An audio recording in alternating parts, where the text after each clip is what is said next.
கன்னியாகுமரி மாவட்டம் தக்கலை சுற்றுவட்டார பகுதிகளில் இரவில் கனமழை கொட்டியது. கடந்த 3 தினங்களாக கன்னியாகுமரி மாவட்டத்தின் பல்வேறு பகுதிகளில் மழை பெய்து வருகிறது. இந்நிலையில் தக்கலை, அழகிய மண்டபம் சுற்றுவட்டார பகுதிகளில் கனமழை வெளுத்து வாங்கியது. தூத்துக்குடி மாவட்டம் ஸ்ரீவைகுண்டம், செய்துங்கநல்லூர், கருங்குளம் உள்ளிட்ட பகுதிகளில் பலத்த மழை பெய்தது. இதனால் செய்துங்கநல்லூர் வாரச்சந்தை வியாபாரத்திற்காக சாலையோரம் மண்பானை, காய்கறிகள் மற்றும் பழக்கடைகள் அமைத்திருந்த வியாபாரிகள் கடும் சிரமத்திற்கு ஆளாகினர். தீபாவளியை முன்னிட்டு வாரச்சந்தைக்கு பொருட்கள் வாங்க வந்த பொதுமக்களும் மழையால் அவதியடைந்தனர்.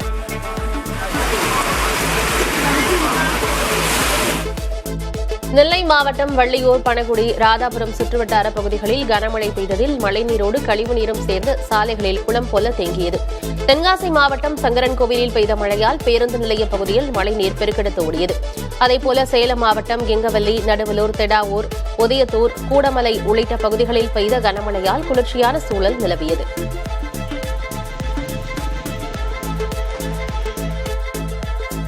தமிழகத்தில் வடகிழக்கு பருவமழை இன்று தொடங்கும் என அறிவிக்கப்பட்டுள்ள நிலையில் பல்வேறு மாவட்டங்களுக்கு கனமழை எச்சரிக்கை விடுக்கப்பட்டுள்ளது. தேனி, தென்காசி, திருநெல்வேலி, ராமநாதபுரம் ஆகிய தென் மாவட்டங்களில் ஒரு சில இடங்களில் கன முதல் மிக கனமழை பெய்யும் என்று வானிலை மையம் தெரிவித்துள்ளது. இதேபோன்று கன்னியாகுமரி, சென்னை உட்பட 22 மாவட்டங்களுக்கு கனமழை எச்சரிக்கை விடுக்கப்பட்டிருக்கிறது. சென்னை அருகே செங்குன்றம் மற்றும் அதன் சுற்றுவட்டார பகுதிகளில் மிதமான மழை பெய்தது. சென்னையில் இடியுடன் கூடிய கனமழை ஓய்ந்த நிலையில் செங்குன்றம் பகுதியில் மழை பெய்தது. இதனிடையே தருமபுரி நகரம், அதியமான் கோட்டை, நல்லம்பள்ளி, சோகத்தூர், கடத்தூர் மற்றும் அதன் சுற்றுவட்டார பகுதிகளில் கனமழை பெய்தது.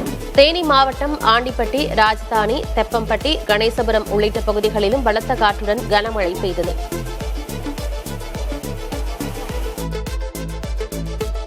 சேலம் மாவட்டம் சங்ககிரியில் பெய்த கனமழையால் காவல் நிலையம் மற்றும் நீதிமன்றத்தை தண்ணீர் சூழ்ந்தது. சேலம் மாவட்டம் எடப்பாடி, சங்ககிரி மற்றும் சுற்றுவட்டார பகுதிகளில் 1 மணி நேரத்திற்கு மேலாக கனமழை பெய்தது. இதனால் தாழ்வான பகுதிகளில் மழை நீர் தேங்கியது. மழை நீருடன் கழிவு நீரும் சேர்ந்து சாலைகளில் வெள்ளம் போல் ஓடியது. திருநெல்வேலி மாவட்டம் திருக்குறுங்குடி அருகே நம்பியாற்றில் திடீர் வெள்ளப்பெருக்கு ஏற்பட்டது. மேற்கு தொடர்ச்சி மலைப்பகுதியில் பெய்த கனமழையால் ஆற்றில் திடீரென நீர்வரத்து அதிகரித்தது. வெள்ளம் கரைபுரண்டு வரும்போது அங்கிருந்து ஒருவர் பாறையில் இருந்த தனது காலணியை எடுத்துக்கொண்டு ஓடி வந்துள்ளார். சில நொடிகளில் அவர் நின்ற பகுதி முழுவதும் வெள்ளத்தில் மூழ்கியது.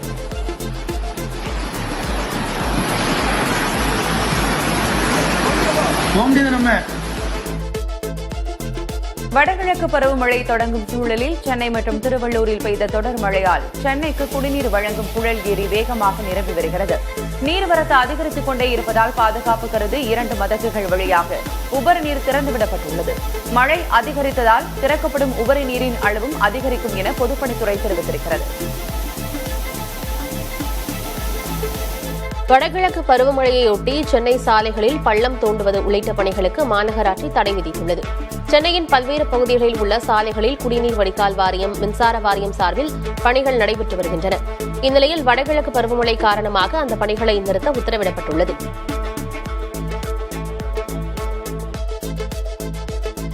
கரூரில் பரப்புரையின் போது கூட்ட நெரிசல் ஏற்பட தாவேக தலைவர் தாமதமாக வந்ததே காரணம் என முதலமைச்சர் ஸ்டாலின் குற்றம் சாட்டியுள்ளார். கரூரில் 41 நபர்கள் உயிரிழந்தது தொடர்பாக சட்டப்பேரவையில் விவாதிக்க அதிமுக தரப்பில் கோரிக்கை விடுக்கப்பட்டது. இந்நிலையில் முதலமைச்சர் ஸ்டாலின் அளித்த விளக்கத்தில் 7 மணி நேரம் தாவேக தலைவர் தாமதமாக வந்ததால் தான் கூட்ட நெரிசல் ஏற்பட்டதாக விமர்சித்தார். கூட்டத்துக்கு வந்த ஆம்புலன்ஸை தாவேகவினர் தாக்கியதாகவும் குற்றம் சாட்டினார். கரூர் துயரம் குறித்து சட்டப்பேரவையில் முதல்வர் மற்றும் எதிர்க்கட்சித் தலைவரிடையே காரசார விவாதம் நடைபெற்றது. கரூரில் அரசு முன்னெச்சரிக்கை நடவடிக்கை எடுத்திருந்தால் இந்த துயர சம்பவத்தை தடுத்திருக்கலாம் என்றும், கரூரில் போதிய பாதுகாப்பு ஏற்பாடுகள் செய்யப்படவில்லை எனவும் பழனிசாமி குறிப்பிட்டார். ஒரே இரவில் 39 உடலுக்கு பிரேத பரிசோதனை செய்யப்பட்டது என்ற கேள்விக்கு பதிலளித்த மருத்துவத்துறை அமைச்சர் மா. சுப்பிரமணியன் கரூருக்கு கூடுதல் மருத்துவர்களை அனுப்பியதாக விளக்கம் கொடுத்தார். கரூர் தாவேக பரப்புரை கூட்ட நெரிசலில் உயிரிழந்தவர்களுக்கான உடற்கூறாய்வு 11 மணி நேரத்திற்கு மேல் நடைபெற்றதாக முதலமைச்சர் ஸ்டாலின் கூறியுள்ளார்.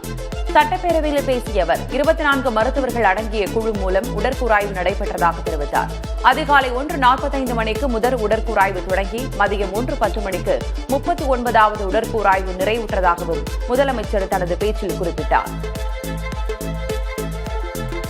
கரூர் தாவேகா பரப்புரையில் காவல்துறையினர் சிறப்பாக செயல்படவில்லை என்ற எதிர்க்கட்சித் தலைவர் பழனிசாமியின் குற்றச்சாட்டை முதல்வர் ஸ்டாலின் மறுத்துள்ளார். சட்டப்பேரவையில் விளக்கமளித்த முதலமைச்சர் ஸ்டாலின், தாவேகா பரப்புரைக்கு காவல்துறை உரிய பாதுகாப்பு வழங்கியது என்றார். காவல்துறைக்கு சல்யூட் என கூறி தாவேகா தலைவர் பேசத் தொடங்கியதையும் முதல்வர் ஸ்டாலின் நினைவு கூர்ந்தார்.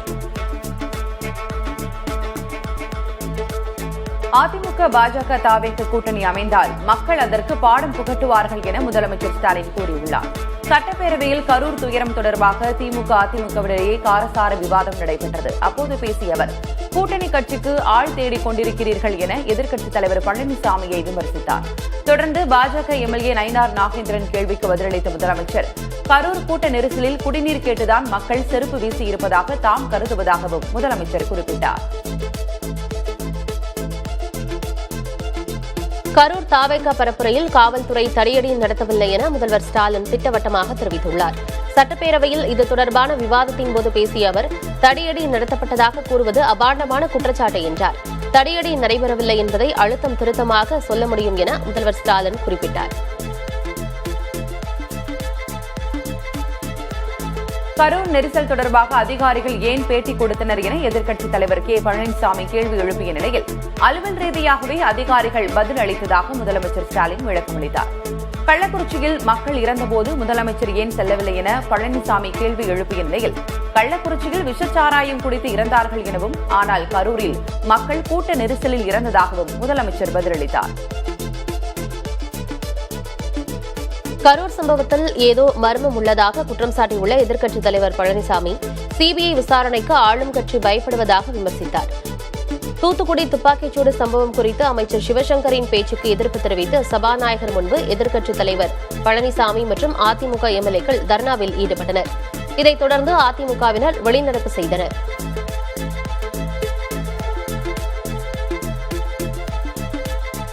கரூர் துயரம் தொடர்பான விவாதத்தின் போது பாஜக சட்டமன்ற உறுப்பினர்கள் சட்டப்பேரவையிலிருந்து வெளிநடப்பு செய்தனர். சட்டப்பேரவையில் கரூர் துயரம் தொடர்பாக விவாதங்கள் நடைபெற்றன. அப்போது பாஜக உறுப்பினர்கள் கரூரில் நிகழ்ந்த சம்பவத்திற்கு காவல்துறையின் கவனக்குறைவே காரணம் என குற்றம் சாட்டி சட்டப்பேரவையிலிருந்து வெளிநடப்பு செய்தனர். முதலமைச்சரின் பதில் திருப்தி அளிக்கவில்லை என பாஜக மாநில தலைவர் நயினார் நாகேந்திரன் தெரிவித்தார். அதிமுக சட்டமன்ற உறுப்பினர்கள் சட்டப்பேரவைக்கு கருப்பு பட்டை அணிந்து வந்த நிலையில் அது குறித்து சபாநாயகர் அப்பாவு கிண்டலாக கேள்வி எழுப்பினார். அதிமுக சட்டமன்ற உறுப்பினர்கள் அனைவருக்கும் ரத்த அழுத்தம் உயர்ந்துவிட்டதா என கேலியாக வினவினார். இந்நிலையில் சபாநாயகரின் கவனத்தை ஈர்க்கவே கருப்பு பட்டை அணிந்து வந்ததாக அதிமுக சட்டமன்ற உறுப்பினர்கள் பதில் கொடுத்தனர். செங்கோட்டையனும் கருப்பு பட்டை அணிந்து வந்தார். கரூரில் 41 உயிர்களை இழந்த கோபத்தில் ரத்தம் கொதித்துதான் கருப்பு பட்டை அணிந்து வந்ததாக சபாநாயகரின் விமர்சனத்திற்கு எதிர்க்கட்சித் தலைவர் பழனிசாமி பதிலளித்திருக்கிறார். இது தொடர்பாக சமூக வலைதளத்தில் பதிவிட்டுள்ள அவர், எத்தனை காவலர்கள் பாதுகாப்பு பணியில் ஈடுபட்டார்கள் என்ற கேள்விக்கு முதல்வரின் பதிலும் ஏடிஜிபி பதிலும் முரண்பாடாக இருப்பதாக கூறினார். விஜயன் தமிழக வெற்றிக் கழகத்தின் கரூர் மாவட்ட செயலர் மதியழகன் மற்றும் நிர்வாகி பவுன்ராஜ் ஆகியோருக்கு கரூர் நீதிமன்றம் ஜாமீன் வழங்கி உத்தரவிட்டுள்ளது. கரூர் கூட்ட நெரிசல் உயிரிழப்பு வழக்கு தொடர்பாக இருவரும் காவல்துறையால் கைது செய்யப்பட்டனர். இச்சூழலில் வழக்கை சிபிஐ கையில் எடுக்க உள்ள நிலையில் தாவேகா நிர்வாகிகள் ஜாமீனில் விடுவிக்கப்பட்டுள்ளனர். இதனிடையே சேலம் கிழக்கு மாவட்ட தாவேகா செயலர் வெங்கடேசனின் ஜாமீன் மனுவை கரூர் நீதிமன்றம் தள்ளுபடி செய்தது. அரசு போக்குவரத்து கழகங்களில் பணிபுரியும் 1,05,955 பணியாளர்களுக்கு மிகை ஊதியம் மற்றும் கருணை தொகையாக 175,51 லட்சம் ரூபாய் வழங்கப்பட்டுள்ளதாக போக்குவரத்து துறை அமைச்சர் சிவசங்கர் தெரிவித்திருக்கிறார். போக்குவரத்து தொழிலாளர்களின் உழைப்பை ஊக்குவிக்கும் வகையில் முதலமைச்சர் ஸ்டாலின் உத்தரவின் பேரில் வழங்கப்பட்ட இந்த நிதி பணியாளர்களின் வங்கிக் கணக்கில் செலுத்தப்பட்டுள்ளதாக அமைச்சர் கூறினார். அரிசி குடும்ப அட்டைதாரர்கள் நவம்பர் மாதத்திற்கான அரிசியை அக்டோபர் மாதத்திலேயே பெற்றுக் கொள்ளலாம் என உணவு மற்றும் உணவுப் பொருள் வழங்கல் துறை அமைச்சர் சக்கரபாணி தெரிவித்துள்ளார். வடகிழக்கு பருவமழை காலத்தில் மழை அதிகம் பெய்யலாம் என்பதால் அரிசி குடும்ப அட்டைதாரர்கள் நவம்பர் மாதத்திற்கான அரிசியை மட்டும் நியாய விலைக் கடையில் முன்னதாகவே பெற்றுக் கொள்ளலாம் என அறிவுறுத்தப்பட்டுள்ளது. டெல்லியில் பசுமை பட்டாசுகளுக்கு உச்சநீதிமன்றம் நிபந்தனையுடன் அனுமதி வழங்கியுள்ளது. சுற்றுச்சூழல் பாதுகாப்பு மற்றும் மக்களின் பண்டிகை கால கொண்டாட்டம் ஆகியவற்றுக்கு இடையே சமநிலையை கொண்டுவரும் நோக்கில் இந்த உத்தரவு பிறப்பிக்கப்பட்டுள்ளதாக தெரிவிக்கப்பட்டுள்ளது. தலைமை நீதிபதி B.R. கவாய் தலைமையிலான அமர்வு குறைந்த மாசுபாடு கொண்ட பசுமை பட்டாசுகளை மட்டுமே விற்கவும் பயன்படுத்தவும் அனுமதி அளித்துள்ளது. பிரபல பாடகி மைதிலி தாக்கூர் பீகார் சட்டமன்ற தேர்தலில் பாஜக சார்பில் போட்டியிட உள்ளார்.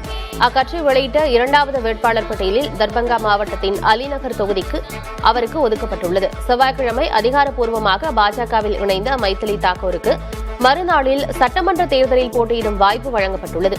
மதுபனி மாவட்டத்தைச் சேர்ந்த 25 வயதான மைதிலி நாட்டுப்புற பாடல்களால் பிரபலமானவர். 2021ஆம் ஆண்டு உஸ்தாத் பிஸ்மில்லா கான் யுவ புரஸ்கார் விருதையும் பெற்றுள்ளார்.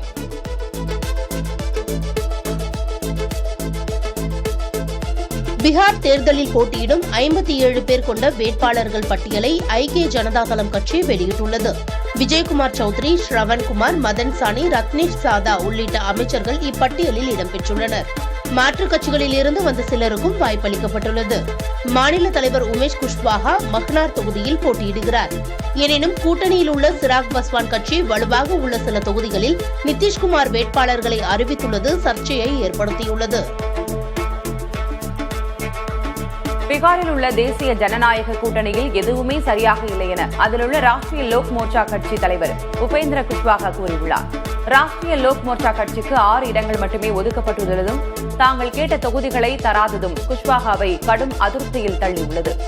இதையடுத்து டெல்லி சென்று மூத்த பாஜக தலைவர்களை குஷ்வாஹா சந்தித்தார். பீகார் சட்டப்பேரவை தேர்தலில் தான் போட்டியிடப் போவதில்லை என ஜன்சுராஜ் கட்சியின் நிறுவனர் பிரசாந்த் கிஷோர் தெரிவித்துள்ளார். பிடிஐ செய்தி நிறுவனத்திற்கு அளித்துள்ள பேட்டியில் கட்சி கட்டமைப்பை வலுப்படுத்துவதே தனது நோக்கம் என அவர் கூறியுள்ளார். இந்த தேர்தலில் தங்கள் கட்சி 10 தொகுதிகளுக்கு கீழ் வென்று படுதோல்வி அடையும் அல்லது 150 தொகுதிகளுக்கு மேல் வென்று மிகப்பெரிய வெற்றியை அடையும் என்றும் அவர் தெரிவித்தார். தீபாவளி பண்டிகையை முன்னிட்டு குஜராத்தின் சூரத் உஸ்தான் ரயில் நிலையத்தில் பயணிகள் கூட்டம் அலைமோதியது. தீபாவளி மற்றும் சத் பூஜா பண்டிகைகளை கொண்டாடுவதற்காக உத்தரப்பிரதேசம் மற்றும் பீகார் மாநிலங்களைச் சேர்ந்த மக்கள் தங்கள் சொந்த ஊர்களுக்கு செல்ல ஆயத்தமாகி வருகின்றனர்.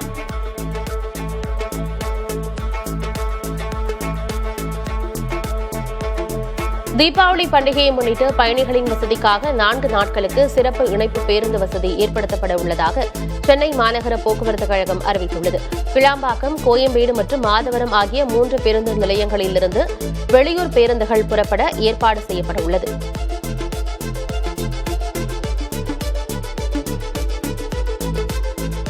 தங்கம் மற்றும் வெள்ளி விலை நாள்தோறும் வரலாறு காணாத புதிய உச்சத்திலேயே வர்த்தகமாகிறது. சென்னையில் ஆபரண தங்கத்தின் விலை கிராமுக்கு 35 ரூபாய் உயர்ந்து 11,860 ரூபாயாக விற்பனை செய்யப்படுகிறது. சவரனுக்கு 280 ரூபாய் உயர்ந்து 94,880 ரூபாய்க்கு தங்கம் விற்கப்படுகிறது. தங்கம் மட்டுமின்றி வெள்ளி விலையும் கடுமையாக உயர்ந்து வருகிறது. 1 கிராம் வெள்ளி விலை 207 ரூபாயாக உள்ளது. கிலோவுக்கு 1000 ரூபாய் விலை உயர்ந்து 2,07,000 ரூபாயாக விற்பனையாகிறது. தீபாவளி பண்டிகையை முன்னிட்டு ஆம்னி பேருந்துகளில் கூடுதல் கட்டணம் வசூலிப்பவர்கள் மீது நடவடிக்கை எடுக்கப்படும் என ஆம்னி பேருந்து உரிமையாளர்கள் சங்கம் தெரிவித்துள்ளது. இது தொடர்பாக புதிய தலைமுறைக்கு பேட்டியளித்த ஆம்னி பேருந்து உரிமையாளர்கள் சங்க தலைவர் அன்பழகன், புதிய உறுப்பினர்களாக இணைந்த சிலர் அதிக தொகையை நிர்ணயித்துள்ளதாக கூறினார்.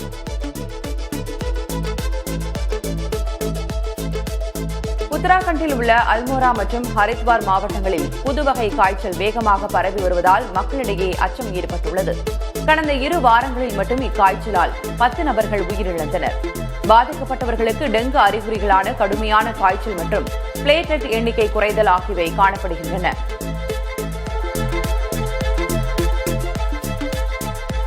அமேசான் நிறுவனத்தின் HR பிரிவில் இருந்து 15% ஊழியர்களை பணி நீக்கம் செய்ய அதன் நிர்வாகம் முடிவு செய்துள்ளது. இதனுடன் இதர துறைகளில் பணியாற்றும் ஊழியர்கள் மீதும் பணி நீக்க நடவடிக்கை எடுக்க உள்ளதாக தகவல்கள் கிடைத்துள்ளன. செயற்கை நுண்ணறிவு மற்றும் கிளவுட் தொழில்நுட்பங்களில் 8,300 கோடி ரூபாய் வரை அமேசான் நிறுவனம் முதலீடு செய்துள்ள நிலையில் தற்போது ஊழியர்கள் பணி நீக்கம் செய்ய திட்டமிட்டுள்ளது. தமிழக அரசு அனுப்பிய சட்ட திருத்த மசோதாவை குடியரசுத் தலைவருக்கு அனுப்பிய விவகாரம் தொடர்பாக ஆளுநர் RN ரவிக்கு எதிராக தமிழக அரசு உச்சநீதிமன்றத்தில் வழக்கு தொடர்ந்துள்ளது. தமிழ்நாடு உடற்கல்வியியல் மற்றும் விளையாட்டு பல்கலைக்கழக சட்ட திருத்த மசோதா கடந்த ஏப்ரல் மாதம் 29ஆம் தேதி சட்டமன்றத்தில் நிறைவேற்றப்பட்டது.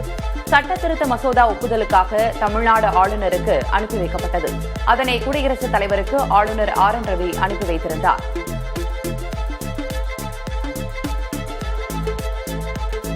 மாநகராட்சி பகுதியில் 25 ஏக்கர் நிலம் இருந்தாலே தனியார் பல்கலைக்கழகம் தொடங்க வழிவகை செய்யும் மசோதா சட்டப்பேரவையில் தாக்கல் செய்யப்பட்டது. உயர்கல்வித்துறை அமைச்சர் கோவி செழியன் அறிமுகம் செய்த இந்த மசோதாவில் தனியார் பல்கலைக்கழகம் தொடங்க 100 ஏக்கர் நிலம் அவசியம் என்ற விதியால் நிலங்களை அடையாளம் காண்பது மிகவும் கடினமாக இருப்பதாக குறிப்பிடப்பட்டுள்ளது.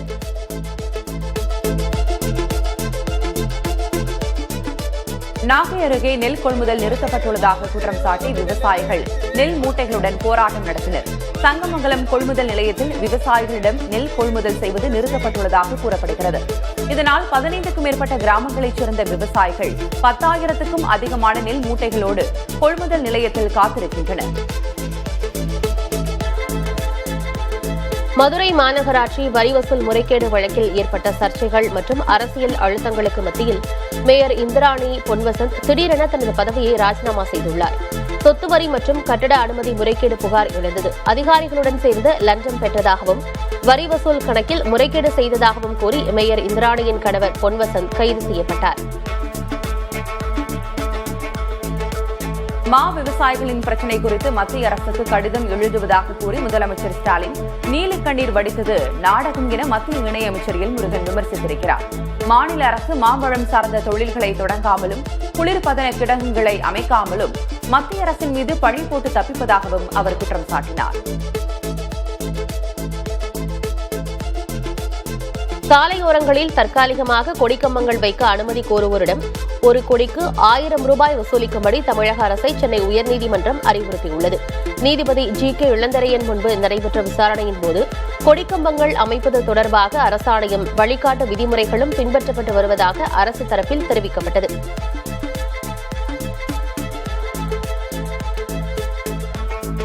மதுரையில் காவல் விசாரணைக்கு அழைத்து சென்ற இளைஞர் உயிரிழந்த விவகாரத்தில் CBCID விசாரணை தொடங்கியது. அண்ணா நகர் யாகப்பா நகர் பகுதியைச் சேர்ந்த 30 வயதான தினேஷ்குமார் கடந்த 9ஆம் தேதி அதிகாலை காவல்துறையினரால் விசாரணைக்கு அழைத்து செல்லப்பட்டார். ஆனால் அதே நாள் பிற்பகலில் அவர் வண்டியூர் வைகை ஆற்று கால்வாயில் உயிரிழந்த நிலையில் மீட்கப்பட்டார்.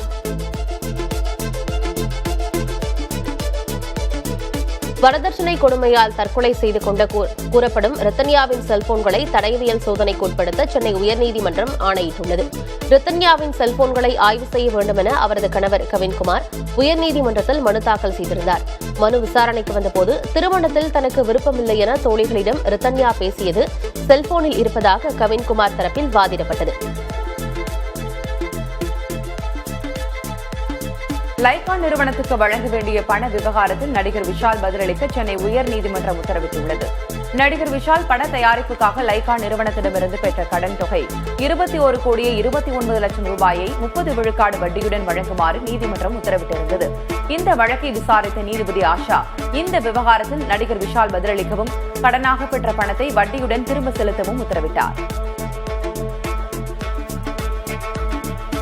Facebook, Instagram, WhatsApp ஆகிய சமூக வலைதளங்களின் தாய் நிறுவனமான மெட்டா பிரபல பாலிவுட் நடிகை தீபிகா படுகோனோடு ஒப்பந்தம் செய்துள்ளது. இதன்படி மெட்டா AI வாய்ஸ் சாட் தொழில்நுட்பத்தின் புதிய குரலாக தீபிகா படுகோன் மாறியுள்ளார். இனி மெட்டா AIயில் நாம் கேட்கும் கேள்விகளுக்கு தீபிகா படுகோனின் குரலில் பதில் கிடைக்கும் என தெரிவிக்கப்பட்டுள்ளது. கோச்சரையான் திரைப்பட நிதி பிரச்சனையில் குற்றம் சாட்டப்பட்ட லதா ரஜினிகாந்த் வழக்கிலிருந்து தன்னை விடுவிக்க கோரி தாக்கல் செய்த மனுவை பெங்களூரு நீதிமன்றம் நிராகரித்தது. போலியான ஆவணங்கள் மற்றும் தவறான தகவல் வழங்கியதாக குற்றம் சாட்டப்பட்ட நிலையில் நீதிமன்றம் போதுமான காரணங்கள் இல்லை என கூறி வழக்கை தொடர உத்தரவிட்டது. இந்த வழக்கில் இந்திய தண்டனை சட்டத்தின் பிரிவுகள் 196, 199, 463 கீழ் குற்றம் சாட்டப்பட்டுள்ளது. வாட்ஸ்அப் செயலியில் பயனர்கள் தங்களுக்கு நெருக்கமானவர்களின் ஸ்டேட்டஸ்களை தவறாமல் பார்ப்பதற்கு ஏதுவாக புதிய வசதி ஒன்று அறிமுகப்படுத்தப்பட உள்ளது. பொதுவாக வாட்ஸ்அப் பயன்படுத்துவோர் தங்கள் கான்டாக்டில் உள்ள அனைவரின் ஸ்டேட்டஸ்களையும் பார்ப்பதில்லை. நண்பர்கள், குடும்பத்தினர் உள்ளிட்ட தங்களுக்கு நெருங்கியவர்களின் ஸ்டேட்டஸ்களை மட்டுமே பார்ப்பது வழக்கமாக உள்ள நிலையில் அதற்கான புதிய வசதி அறிமுகப்படுத்தப்பட உள்ளது. சீனாவின் குவான்சூ நகரில் சர்வதேச ஏற்றுமதி இறக்குமதி கண்காட்சி தொடங்கியது. 5 நாட்கள் நடைபெறும் இந்த நிகழ்வில் ரோபோ நாய்கள் உள்ளிட்ட பல்வேறு தொழில்நுட்ப தயாரிப்புகள் காட்சிப்படுத்தப்பட்டுள்ளன. 32,000 நிறுவனங்கள் சார்பில் 74,600 அரங்குகளை அமைத்துள்ளன. சீனாவின் அதிநவீன தொழில்நுட்ப திறன்களை உலகிற்கு உணர்த்தும் வகையில் பிரம்மாண்டமான முறையில் இந்த கண்காட்சி வடிவமைக்கப்பட்டுள்ளது.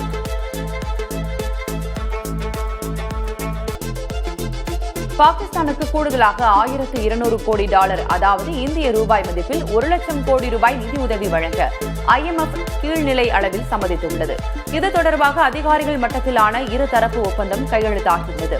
அடுத்த நிர்வாக குழு ஒப்புதல் அளித்தவுடன் பாகிஸ்தானுக்கு நிதியுதவி அளிக்கப்படும். அமெரிக்க அதிபர் டிரம்பை பாகிஸ்தான் பிரதமர் வெகுவாக புகழ்ந்து பேசியிருந்த நிலையில் மறுநாளே நிதி உதவிக்கான முதல்கட்ட ஒப்புதல் கிடைத்துள்ளது குறிப்பிடத்தக்கது. சர்வதேச நிதியம் வெளியிட்ட புதிய தரவுகளின்படி உலகிலேயே வேகமாக வளரும் பொருளாதாரமாக இந்தியா திகழ்கிறது. நடப்பு நிதியாண்டுக்கான திருத்தப்பட்ட தரவுப்படி இந்தியாவின் வளர்ச்சி வீதம் 6.6 உள்ளது. 4.8% வளர்ச்சியுடன் சீனா 2ஆம் இடத்தில் உள்ளது. வரும் நிதியாண்டிலும் வளர்ச்சி குறித்த கணிப்பில் இந்தியா முதலிடத்தில் உள்ளது. இந்தியா 6.2 விழுக்காடு வளர்ச்சி வீதத்துடன் முன்னிலையில் உள்ள நிலையில் சீனாவும் நைஜீரியாவும் தலா 4.2 விழுக்காடு வளர்ச்சியுடன் 2ஆம் இடத்தில் உள்ளன.